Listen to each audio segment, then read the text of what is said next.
Welcome to a day trip like no other, right from the heart of London to one of its most peaceful escapes. I've just stepped out of Richmond railway station, a charming 19th century gateway to greenery, wildlife, and royal history. Today, we're heading to Richmond Park, double-decker bus ride. And here's our ride, the classic red double-decker. Sitting on the top deck, you really get to soak in the charm of Richmond's narrow streets, leafy neighborhoods, and glimpses of the River Thames. The further we go, the more the city fades and nature takes over. Arriving at Richmond Park. Welcome to Richmond Park, the largest of all the royal parks in London.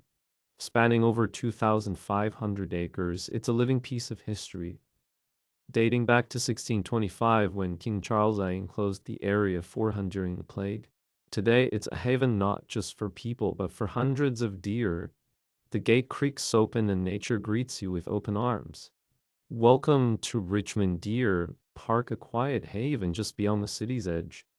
Here time slows down, the rustle of leaves, the distant call of deer, and the whisper of the wind remind you this is a place to breathe. Step through the gate and into a landscape where wild beauty still roams free. Deer spotting. Yes, deer.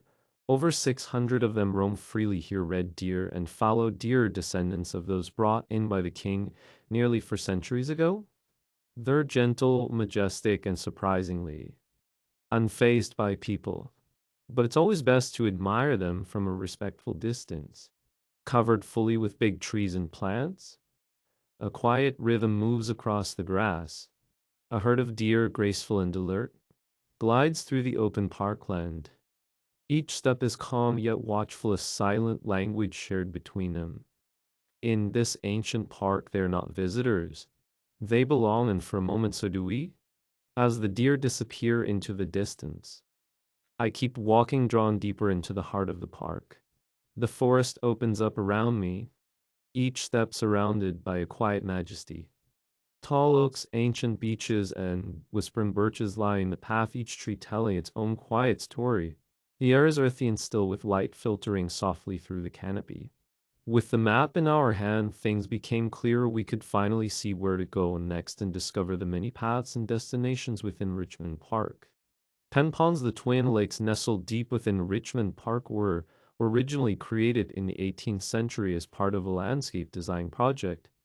Today, they are one of the park's most beloved and biodiverse spots. The still waters, framed by open grasslands and scattered trees, have become a sanctuary for an astonishing variety of bird life. Here mallards dabble near the reeds, their iridescent heads catching the light. Canada geese honk and parade along the shore, while elegant mute swans glide with slow, regal great coots paddle busily, their white facial shields bobbing in and out of view. In the background, gray herons stand like statues, scanning the shallows for fish. Tufted ducks dive and resurface. And sometimes, if you're lucky, you might spot a great crested grebe, its feathery crest fanned out in full display. As we follow the winding trails, don't be surprised if a horse trots quietly past. Richmond Park is threaded with miles of bridleways, and nearby stables offer guided rides across this historic landscape. They break the stillness, swift, powerful, unstoppable. Through the waters of Richmond Deer Park, the deer leap with wild grace. Every splash is a heartbeat of nature, raw, free, and tamed. At the water's edge, another story unfolds. A mother duck leads, and shaken her tiny ones follow in perfect formation. No hesitation, no fear, only instinct, and the quiet power of survival. Nature moves fierce, graceful, unstoppable. Isabella Plantation, 40 acres of wonder, a living canvas of color and silence, where every step echoes with history and wild elegance. This secluded woodland garden, once little more than a fenced-off area in the 1830s to keep out grazing deer, has become one of the most beloved and breathtaking corners of the city's green heart. Named after Queen Isabella of France? Perhaps, or maybe after a long-forgotten local History doesn't always speak clearly, but the land remembers. And it was in the ashes of war, in the 1950s, that this place was transformed. Visionary park superintendent George Thompson dreamed of something extraordinary, a place where rare and exotic plants could thrive in harmony with native woodland. That dream took root here in the dam-passed soil of Richmond Park.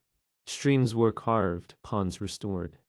Camellias, rhododendrons, and azaleas were planted with precision and care. Today, when spring comes, Isabella blooms like a firework. Paths weave through clouds of color, electric paint, fiery oranges, deep purples as the azaleas erupt in a display unlike anything else in Britain. And yet, the plantation holds more than beauty. It is a haven for wildlife, for weary Londoners, for those who seek stillness in a roaring world. Kingfishers dart over ponds, butterflies dance above ferns. Deer wander nearby as if guardians of the quiet. Every stone, every stream, every petal tells a story not just of horticulture, but of healing, resilience, and the quiet triumph of preservation. In a city that never sleeps, Isabella Plantation reigns. A garden forged from vision, rooted in history, blooming with life. This is not just a place. This is a legacy alive in the heart of Richmond Park. Thanks for watching. Like, subscribe, and for more updates,